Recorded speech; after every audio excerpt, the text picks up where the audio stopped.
sampai dengan sekarang ini ada kurang lebih 5 kali perubahan kurikulum. Kemarin itu penerapan kurikulum merdeka itu nggak langsung seketika gitu. Ada, kelas 1 dulu, kelas berapa dulu gitu Pak? Itu pun di masing-masing satuan pendidikan itu tidak sama karena diberikan opsi untuk pilihan. Seperti apa? Kalau siswa aktif terus gurunya nanti seperti apa? Itu pembelajarannya lebih fleksibel, tidak seperti dulu di kurikulum gitu. Jadi anak diberikan kebebasan. Apakah semua sekolah ini sudah menerapkan seperti itu? Baru berkisar 75% sampai 80%. Apakah anak cerdas itu memang mereka anak eksa kayak matematika, terus IPA kayak gitu? Nah, karena anak kan mungkin pandangannya kurang tajam, tapi tajam pada pendengaran. Bakat dan minat anak juga difasilitasi di dalam kegiatan-kegiatan yang namanya ekstrakurikuler. Kira-kira ini Bu Titi, anak-anak sekarang itu masih memiliki cita-cita apa tidak Bu Titi? Ya masih lah.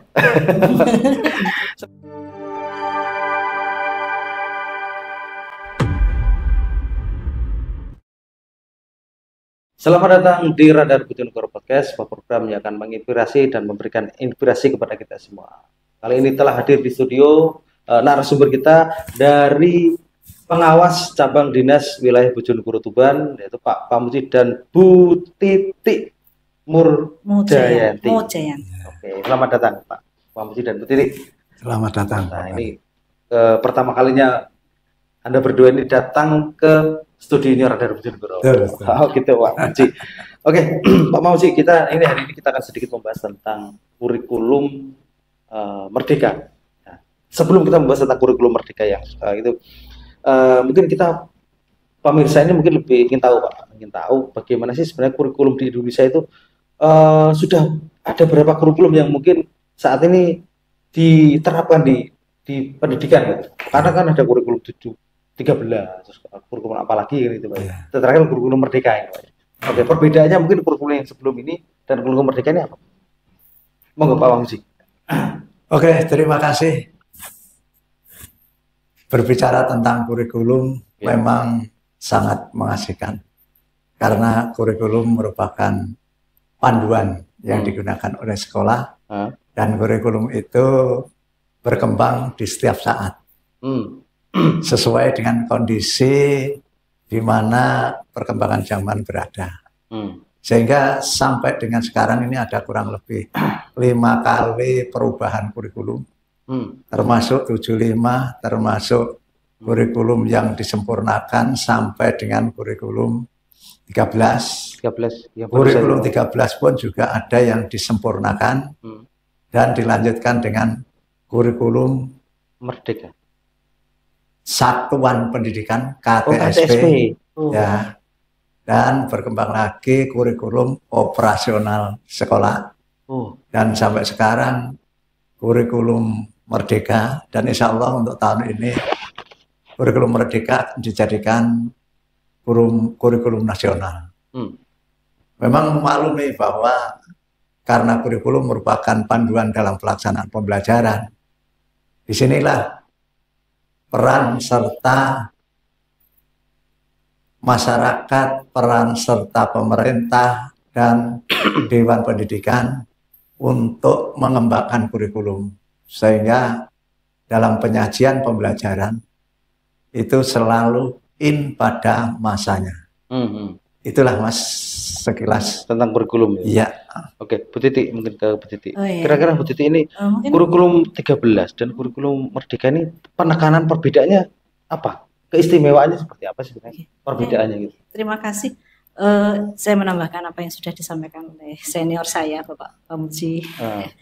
Di kurikulum merdeka ini ada 3 karakteristik ya Mas untuk yang pertama itu pada penekanan karakter ya, yang tekanannya itu pada P5 ya, proyek penguatan profil pelajar Pancasila. Kemudian fokus pada esensi ya, jadi ada esensi ya. Kemudian pada pembelajarannya itu lebih fleksibel, jadi guru itu bisa lebih leluasa untuk mencapai capaian pembelajarannya itu disesuaikan dengan kondisi dan kebutuhan peserta didik, sehingga di dalam kurikulum merdeka ini ada istilah pembelajaran berdiferensiasi. Begitu. Oke. Dengan kurikulum 13 perbedaannya apa? Lebih menonjolnya di apa? Ketika diterapkan di mengajar.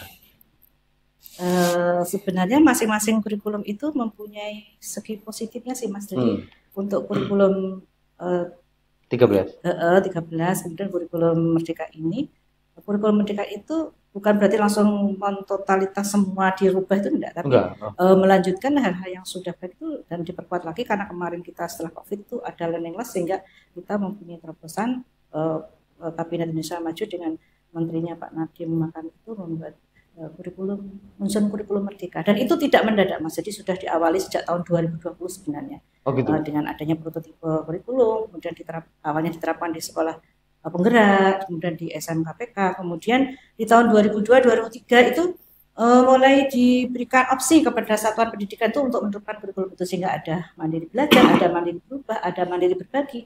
Nah, itu pun di masing-masing satuan pendidikan itu tidak sama, karena diberikan opsi untuk pilihan. Silakan memilih mana sesuai dengan kesiapan dari satuan pendidikan masing-masing. Oh gitu, Pak Musi. Ya. Pak, kemarin itu penerapan kurikulum Merdeka itu enggak langsung seketika gitu. Ada, kelas 1 dulu, kelas berapa dulu gitu, Pak? Seperti itu, Pak? Iya, Pak. Tidak harus seperti itu mestinya. Tidak seperti itu. Karena anak saya itu dia masuk ini, masih kurikulum apa gitu, 13. Sebetulnya karena kakak kelasnya kurikulum Merdeka, yang baru masuk kurikulum Merdeka gitu. Ya, memang kalau buku kadang-kadang mengacu pada acuan kurikulum yang disusun. Namun pada intinya antara kurikulum 13 dan kurikulum Merdeka itu sebetulnya kurikulum Merdeka itu pengembangan dari kurikulum 13. Kalau kurikulum 13 itu kompetensinya mengarah ke 3 kompetensi. Yang pertama termasuk kompetensi kepribadian siswa, kompetensi pengetahuan, dan keterampilan. Gitu, sedangkan kurikulum Merdeka itu fokusnya pada profil pelajar Pancasila. P5 itu? Iya. Nah, di dalamnya beriman bertakwa kepada Tuhan Yang Maha Esa, termasuk wawasan global, gotong royong, sehingga anak itu harus mandiri, harus kreatif, dan harus berpikir kritis. Sehingga antara kurikulum 13 dengan Merdeka itu yang disampaikan itu sudah benar. Hanya fokusnya pada kompetensi, yang kurikulum 13 pada 3 kompetensi kepribadian, pengetahuan, dan keterampilan. Sedangkan yang Merdeka pada P5 itu atau profil pelajar Pancasila. Sehingga kegiatan-kegiatan yang dilaksanakan oleh sekolah, lembaga, endingnya bahwa siswa itu kalau 13 supaya bocah beriman bertakwa, ya hormat pada sesama, juga kepada Allah. Nah, memiliki kemampuan, bocah pinter, terus ya terampil. Jadi ya pinter, ya terampil, tidak hanya pinter tok, tapi ya terampil. Nah, dengan demikian untuk perkembangan zaman dengan kurikulum Merdeka, bahwa dengan profil pelajar Pancasila, anak itu sekarang di dalam belajar itu juga dia berpusat pada siswa, bukan gurunya yang aktif, tapi siswanya yang aktif, dan siswanya kritis, siswanya mandiri, diharapkan bisa mandiri, sehingga itu suatu kelengkapan dari kurikulum 13. Jadi termasuk gotong royong, dia punya jiwa gotong royong di sana. Itulah kisaran antara kurikulum 13 sama kurikulum Merdeka. Begitu, Pak. Siswa aktif itu seperti apa, Pak? Mungkin bisa dibayangkan, mungkin apakah siswa itu dibimbing aja, dia sudah punya dibimbing untuk mengarahkan pengetahuan ini gitu, atau memang seperti apa? Kalau siswa aktif terus gurunya nanti seperti apa? Ya, gini. Ketika mengajar sekarang itu mengarahkan tidak gurunya yang bercerita panjang lebar, menyampaikan materi yang panjang lebar, namun gurunya cukup memberikan pengantar bahwa anak itu bisa mengembangkan materi yang diajarkan. Suatu misal Ini Mas, ambilkan minuman ini. Nah, misalnya minuman itu taruh di meja, silahkan anak-anak untuk dikembangkan, dipikir sesuai dengan pemikiran anak. Nah, anak ada yang berpikir air kecil harganya mahal. Itu dari segi harga. Terus manfaat air. Anak itu berpikir, oh air itu manfaatnya air apa? Dia berpikir manfaat air. Nah, dari segi ekonomi harganya. Padahal di desa 1 tong itu harganya hanya 1.000, 2.000. Tapi di sini 1 gelas kecil harganya sudah mencapai 1.000. Nah, itulah manfaat termasuk dari segi biaya. Mungkin dari pengemasan. Nah, bahwa air ini dikemas dengan mekanisme atau dengan alat yang canggih. Terus di sisi lain bekas dari botol. Nah, itu kadang anak berpikirnya kan ke sana. Kita hanya mengarahkan anak itu, coba ini diamati, ditelaah. Kalau ada pertanyaan silahkan tapi yang jelas air itu banyak manfaatnya dari segi biaya, dari segi botolnya itu nanti setelah purna bisa diolah lagi menjadi. Nah, itu anak itu muncul dengan sendirinya karena ada media yang disampaikan oleh guru tadi. Oh, jadi guru tidak usah menjelaskan. Dia menstimulus saja ya, distimulus saja. Anak-anak tidak usah dijelaskan, anak-anak air ini manfaatnya ini. Tidak.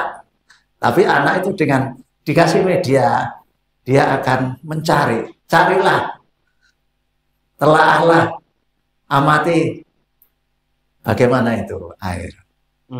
Itulah Mas, itu namanya anak kreatif.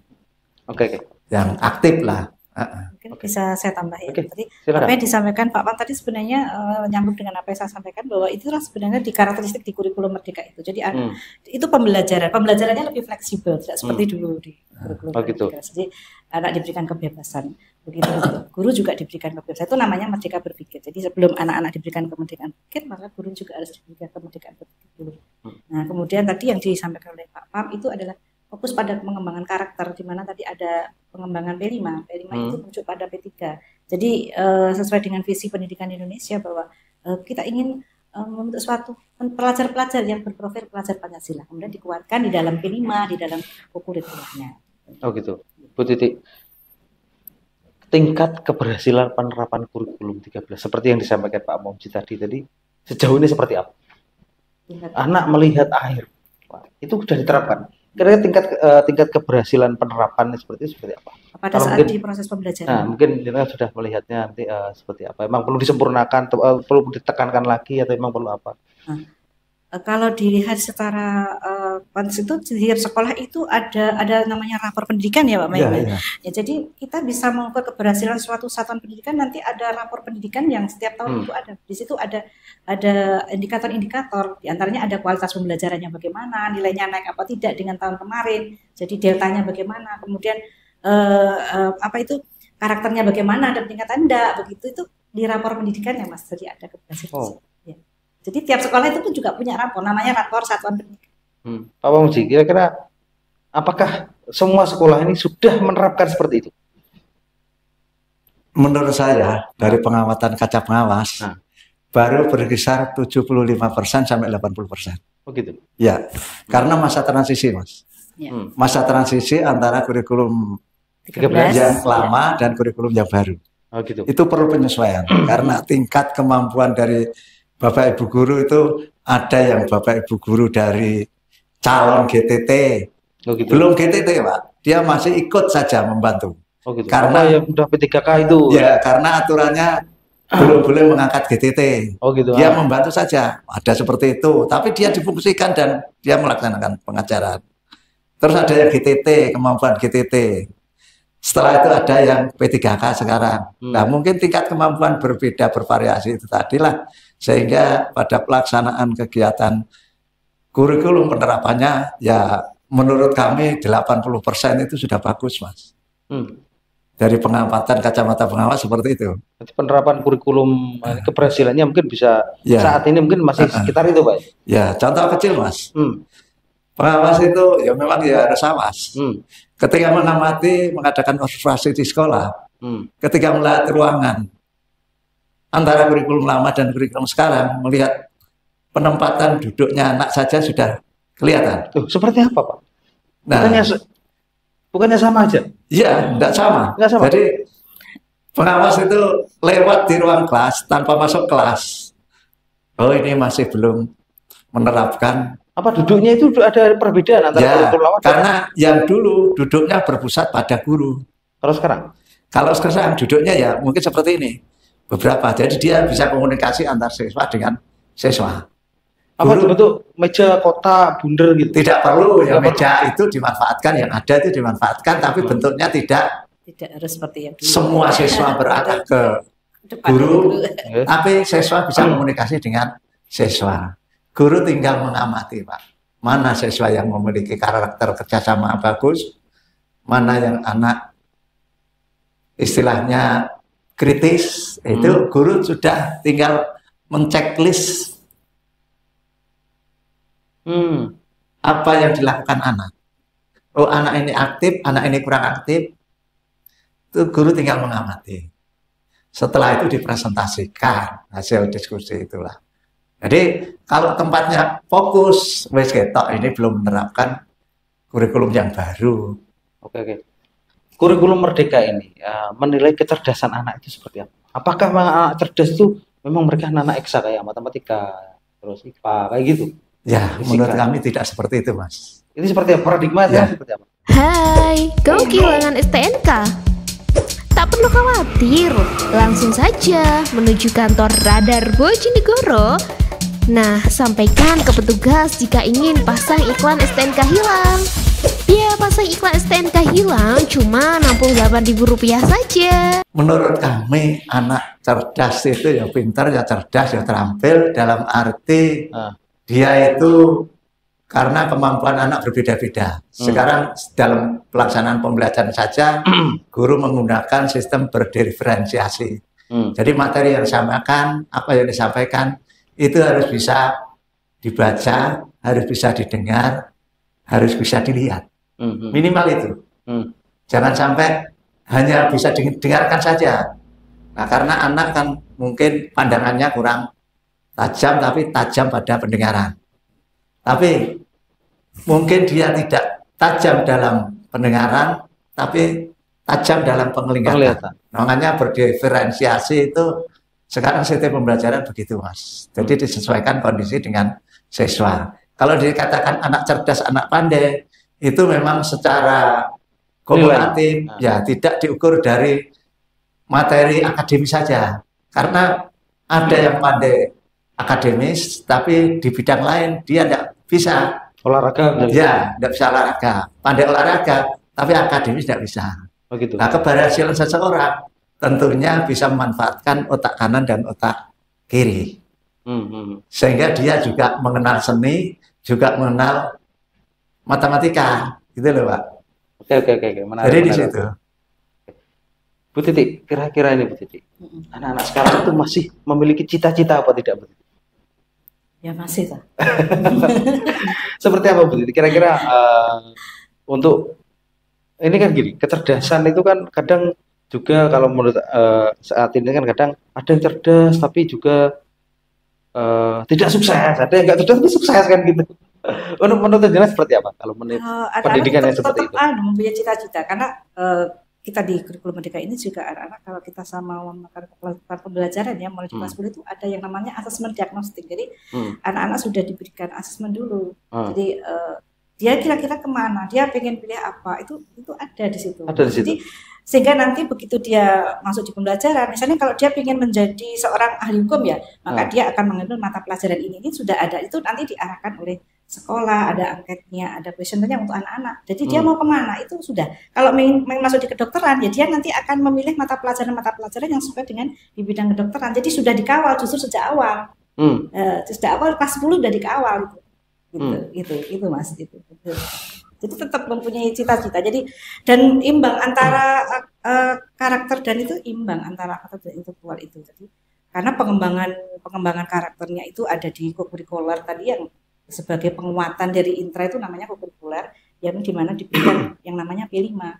Kemudian bakat dan minat anak juga difasilitasi di dalam kegiatan-kegiatan yang namanya ekstrakurikuler. Kemudian yang proses pembelajaran untuk yang IQ-nya itu di intrakurikulernya itu. Jadi ada kolaborasi, ada intra, ada kokurikuler dan ada ekstrakurikuler, dan itu harus holistik. Jadi kita ingin untuk suatu anak-anak, mengantarkan anak-anak ini bisa mencapai kesejahteraan, dan dia bisa bertanggung jawab terhadap dia sendiri, juga bertanggung jawab terhadap bangsa dan negara, dan menjadi pribadi yang holistik, yang utuh, anak-anak yang utuh begitu. Oke. Pak Pamuji, kira-kira target dari kurikulum Merdeka itu menghasilkan anak-anak yang seperti apa? Targetnya siswa yang seperti apa? Kan untuk anak itu ya minimal berprofil pelajar Pancasila. Dia beriman, bertakwa, punya wawasan global, dia kreatif, dia inovasi, dia mandiri. Nah, itulah gambarannya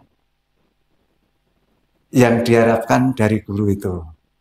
Sehingga betul-betul kalau anak mandiri, ketergantungan orang tua kecil, insya Allah dia sukses. Dia berbicara, bisa berbicara, dia berbicara kritis. Nah itu juga termasuk modal dalam kesuksesan bermasyarakat dia.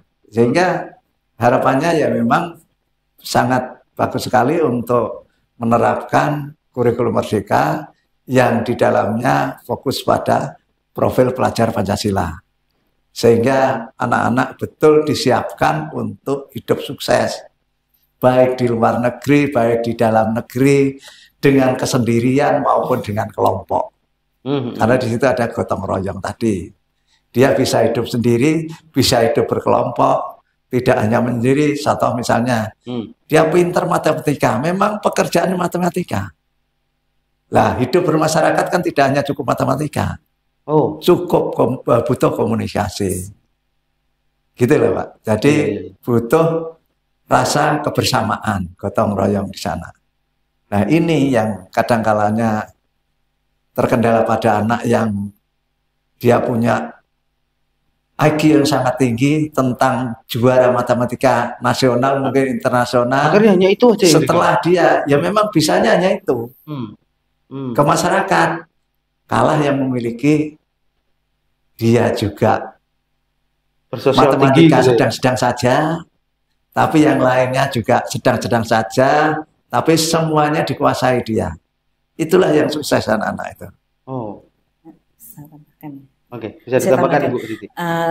Tadi di awal Pak Pamuji kan sudah menjelaskan ada segelas air kan ya, segelas air. Itu kalau kita koneksikan dengan pembelajaran gitu, dengan profil pelajar Pancasila, pada saat anak-anak misalnya mendiskusikan tentang air, di situ tetap ada yang namanya dimensi profil pelajar Pancasila, bagaimana anak-anak gotong royong, berkolaborasi dengan temannya, dia saling toleransi, kemudian dia akan pada akhirnya akan mengambil sebuah keputusan yang bertanggung jawab, kemudian dia akan bernalar kritis ya.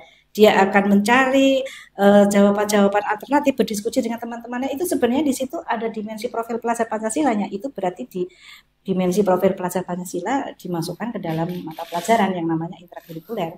Kemudian kalau yang di kurikuler itu di P5-nya tadi yang disebut oleh Pak Pam pada proyek penguatan profil pelajar Pancasila yang sebenarnya adalah tujuannya atau rujukannya adalah di 6 dimensi tadi yang disebutkan Pak. Kemudian di ekstrakurikuler itu juga begitu, anak-anak dilatih mandiri dan sebagainya, misalnya di kegiatan pramuka, anak mandiri. Nah, di situ juga dimensi profil pelajar Pancasila. Jadi anak itu ingin dibentuk, ingin diwujudkan ya, terbentuk anak-anak yang tidak hanya berintelektual tapi juga berkarakter, yang muaranya adalah pada satu anak-anak atau pelajar yang berprofil pelajar Pancasila seperti yang disampaikan Pak. Oke, ini tadi tujuan dari kurikulum seperti apa? Kira-kira Pak, kalau ketika ada permasalahan misalnya ada kenakalan remaja, tiba-tiba ada anak yang tawuran, itu seperti apa Pak? Nah, apa yang harus dilakukan sekolah? Tiba-tiba siswanya itu ikut geng yang di sana balapan motor kan gitu. Itu kan rentan sekali seperti itu. Dan rata-rata kalau di video-video kita lihat itu anak-anak kecil itu kan, anak-anak usia SMA kan gitu. Itu seperti apa kalau ada kasus seperti itu? Mungkin cara menghadapinya seperti apa? Jadi penanganan dari sekolah diantaranya menebalkan iman ketakwaan yang pertama. Yang kedua, memberikan kegiatan-kegiatan positif diantaranya olahraga, seni. Sehingga dengan kesibukan itu anak-anak juga senang, dia berolahraga badannya sehat, pikirannya sehat, dengan siraman rohani, dia mempelajari agama dengan baik, sehingga bisa mengendalikan diri tadi. Kalau pada profil pelajar Pancasila itu sudah ada kemandirian untuk belajar. Nah sekarang sumber belajar tidak hanya dari guru saja. Sekarang sumber belajar dari berbagai lingkungan juga bisa digunakan pelajar. Media sekarang yang luar biasa ponselnya, Pak. Ya. Sekarang ingin tahu alamatnya panjenengan, ketik nama, sudah bisa diketahui alamatnya. Jadi seperti itu. Jadi dengan perkembangan ini, insya Allah dengan kegiatan, dengan keagamaan, dengan keterampilan, kenakalan anak, insya Allah akan berkurang. Jadi dikasih mereka kegiatan-kegiatan yang positif gitu. Ya. Disibukkan mereka dengan kegiatan seperti itu. Nah, apa memang mereka itu yang ikut geng motor, mereka itu yang ikut kelompok-kelompok itu, memang mereka itu nggak punya kesibukan. Akhirnya nganggur diajak temannya gitu. Ya salah satunya itu ketika dia waktu longgar, dia sesuai mentalnya kan di sana, sehingga terisi mental yang sedang dipelajarinya. Mungkin tahu anak tawuran dan lain sebagainya, merasa dia ikut bela diri. Nah, tapi iman takwanya rendah. Nah, itu akan terbawa arus ke sana. Jadi memang iman takwa itu betul-betul sangat mengendalikan. Nah, itu perlu mendapatkan perhatian dari sekolah sehingga penanaman itu perlu pada anak. Penanaman iman dan takwa itu. Bisa menambahkan Ibu? Tadi bisa menambah apa yang disampaikan Pak Pam untuk anak-anak yang memang sekarang banyak ya Mas kayak kenakalan remaja, tidak hanya sebenarnya tidak hanya remaja saja, juga banyak juga kenakalan orang dewasa ya. Tapi seperti kekerasan, tawuran dan sebagainya itu sebenarnya bisa kita lakukan dengan berbagai macam pendekatan, misalnya pendekatan dengan orang tua gitu ya. Sekolah selalu, satuan pendidikan atau sekolah itu selalu komunikasi ya dengan orang tua, itu selalu kontrol begitu. Jadi ada terjalin komunikasi antara orang tua juga dengan sekolah. Kemudian di kurikulum Merdeka ini juga ada salah satu materi yang terkait itu di pendidikan guru penggerak ya. Itu ada pembelajaran sosial emosional dan KSE. Jadi kemudian anak-anak juga kalau mengalami masalah seperti itu bisa kita lakukan yang namanya dengan segitiga restitusi itu ya. Nah, jadi yang penting itu ada komunikasi antara sekolah dengan orang tua. Itu penting. Kemudian jadi jangan takut atau jangan hanya ke sekolah orang tua itu pada saat ngambil rapot saja gitu, sehingga tahu sih kondisi anaknya di sekolah bagaimana. Jadi selalu terjadi, apalagi dengan guru BK-nya, jadi harus selalu ke BK. Kadang-kadang orang tua itu atau anak itu takut kalau dipanggil guru BK, padahal sebenarnya guru BK itu tidak menjadi polisi atau hakim ya, tapi sebenarnya bisa jadi tempat untuk cerita atau konsultasi bagaimana permasalahan yang dihadapi ya. Jadi seyogyanya orang tua itu selalu menjalin komunikasi dengan sekolah untuk mengontrol. Kemudian apabila terjadi hal-hal misalnya ada laporan di masyarakat seperti itu, maka sekolah harus juga segera ke orang tuanya gitu, untuk mengklarifikasi apakah benar, kemudian kegiatannya bagaimana. Kemudian anak-anak mungkin bisa difasilitasi. Kalau tadi misalnya geng motor ya, mungkin anak-anak kalau sekolah bisa difasilitasi, mungkin ada arena olahraga untuk balap motor misalnya, untuk memenuhi kebutuhan misalnya itu juga bisa untuk memfasilitasi kebutuhan murid, atau Anda diikutkan lomba misalnya ada nah itu apa kejuaraan, itu kita tidak langsung memvonis anak itu nakal gitu. Mungkin anak itu membutuhkan suatu wadah untuk mengapresiasi keinginan dia. Begitu. Jadi bisa difasilitasi. Nah, itu namanya diferensiasi Mas sebenarnya. Oke. Pertanyaan terakhir untuk Pak Muji dan Bu Titi. Pak Muji, apa pesan-pesan panjenengan ini untuk para siswa dan wali murid ini untuk tahun ajaran baru? Sebagai kacamata pengawas ya, Pak. Untuk tahun ajaran baru. Nah, tahun ajaran baru kan ada kurikulum baru. Kira-kira pesan-pesan panjenengan apa ini untuk mereka nanti yang akan mau sekolah? Ya, oke, terima kasih Mas. Jadi pesan saya pada orang tua khususnya di tahun baru tentu mengawali perubahan baru. Iya. Karena siswa naik tingkat dari TK ke SD, SD ke SMP, SMP ke SMA maupun MTS dan MI. Jadi ada peningkatan itu, harapan kami perubahan mental anak ini harus diawasi oleh orang tua. Dan bila perlu dikawal. Dikawal dalam arti berikanlah kesempatan anak itu untuk mandiri. Karena sekarang mengarah ke mandiri. Jangan terlalu dikawal terus, ketat sampai anak tidak bisa berkreasi. Itu pesan saya. Terima kasih. Oke, Bu Titi bisa menambahkan. Terima kasih. Harapan saya sebagai pengawas sekolah dan juga sebagai ASN ya, bahwa kita sebagai ASN di cabang dinas ini selalu memberikan pelayanan yang terbaik ya untuk masyarakat, juga untuk sekolah-sekolah satuan pendidikan ya.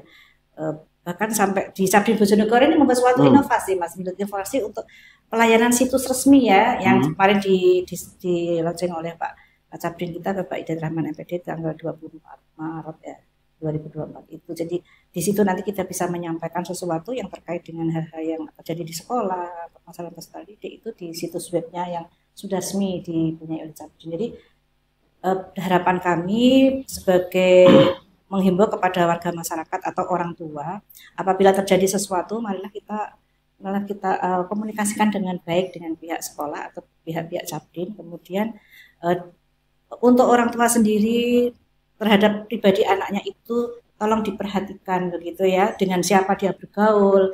Nah, dan kemudian sekolah sendiri menyiapkan suatu masa pengenalan lingkungan sekolah itu yang benar-benar nanti materinya syarat dengan materi-materi pengenalan sekolah, karakter-karakter yang baik, kemudian bagaimana dia di sekolah di situ itu mau kemana arahnya.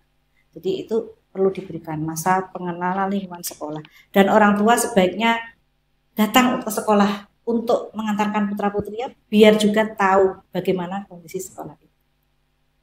Dan Cabdin Bojonegoro sebagai pelayan dari masyarakat, kita bertekad untuk menjadi ASN yang menyala. Menyala itu melayani tanpa kendala. ASN gitu. Cabang Dinas Pendidikan Wilayah Bojonegoro melayani tanpa kendala. Terima kasih. Oke, terima kasih banyak Pak Pamuji. Bu Titi sudah mampir di studio kami. Ya, insya Allah nanti kita akan sambung di edisi selanjutnya. Pak Pamuji. Sama-sama. Demikian para pemirsa Radar Bojonegoro, apa yang kita bicarakan tadi semoga menjadi inspirasi, menjadi edukasi untuk kita semua. Sampai jumpa di edisi berikutnya. Assalamualaikum warahmatullahi wabarakatuh. Waalaikumsalam.